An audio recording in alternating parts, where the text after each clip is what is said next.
সূরাটা যে ব্যক্তি রাতের বেলা পড়বে, একটা বর্ণনা এসেছে যে দারিদ্রতা আপনাকে স্পর্শ করবে না। এই যে সুদ খাচ্ছে কি জন্য? টাকার জন্য তো নাকি? টাকা পয়সা ধন দৌলত করবেন, এই তো আপনার উদ্দেশ্য নাকি? এই জন্যই তো মায়ের সাথে জানা করছে, তাই তো?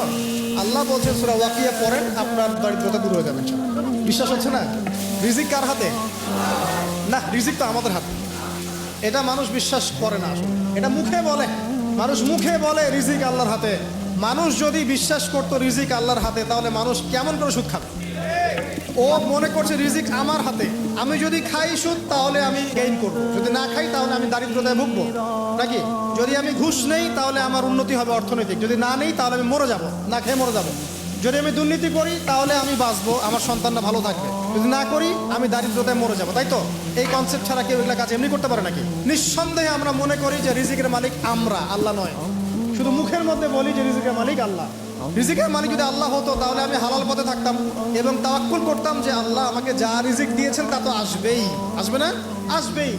আপনাকে যদি আল্লাহ পাক, এটা কোন জেলা? লালমনিরহাট। লালমনিরহাটের 100 একর জায়গায় যত ধান হয়, এতগুলো ধান যদি আপনার আমল নামায় লেখা থাকে, মানে আপনার আমল নামা বলছে রিজিকে, তাকদিরে আপনার তাকদিরে যদি লেখা থাকে যে আপনি 100 একর জমির ধান খাবেন তারপর মরবেন, আছে না লেখা? আচ্ছা, একটা দানা কম বেশি হবে? আপনি যদি আল্লাহর প্রতি তাওয়াক্কুলই করেন তাহলে আপনি হালাল পথে থাকবেন, বিশ্বাস করবেন যে আল্লাহ পাক যেটা লিখে রাখছে আমার তাকদিরে রিজিক, এর একটা দানা রেখেও আমি পৃথিবী থেকে যাব না, সিম্পল। তখন আপনার অন্য পথে যাওয়ার কোনো কারণ নাই। আর যখন আপনি বিশ্বাস করবেন না, না এটা আমার হাতে, আমি যত পরিশ্রম করব তত রিজিক বাড়বে, আমি যত ঘুষ নিব তত বাড়বে, যত সুদ খাবো তত বাড়বে, যত দুর্নীতি করবো তত বাড়বে, তখন তো রিজিকের এই পুরো দায়িত্বটা আল্লাহ পাক আপনার হাতে ছেড়ে দিবেন। আল্লাহ পাক আপনাকে কোনো বারাকা দিবেন না। ইয়ামহাকুল্লাহু রিবা ওয়া ইউরবিস সাদাকা। সদকা করলে সম্পদ বৃদ্ধি পায়, আর রিবার মধ্য দিয়ে সম্পদ ধ্বংস হয়ে যায়, একদম মাটিতে মিশে যায়। অনেক গভীরে চলে আসছি, আসেন আবার রাতে চলে আসি। রাতটা কিভাবে এনজয় করতে হয় এটাই আমাদের আজকের লেকচারের টপিক।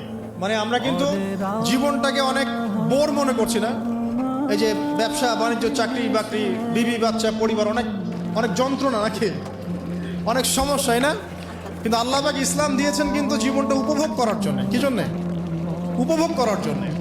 আমরা আগে ভাবতাম আল্লাহ পাক ইসলাম আসলে কি জন্য দিলেন মানব জাতির? উত্তর হচ্ছে 3টা। 1, ইহকালীন সাফল্য, 1, 2, পরকালের মুক্তি, আর 3 হচ্ছে আপনার জীবনটাকে উপভোগ করার জন্য। আপনি জীবনটাকে ইসলাম দিয়ে যেভাবে উপভোগ করতে পারবেন অন্য কোনো বিষয় দিয়ে পারবেন না। পারবেন? পারবেন না। আসেন দেখেন কিভাবে। রাতটা নিয়ে কথা বলি। এই যে রাত হয়ে গেল, আমরা আয়াতুল কুরসি পড়বো, আমরা সূরা বাকারার শেষ 3 আয়াত পড়বো, সূরা মুলক পড়বো। আরেকটা সূরা বলি, সূরা ওয়াকিয়া। কোন সূরা?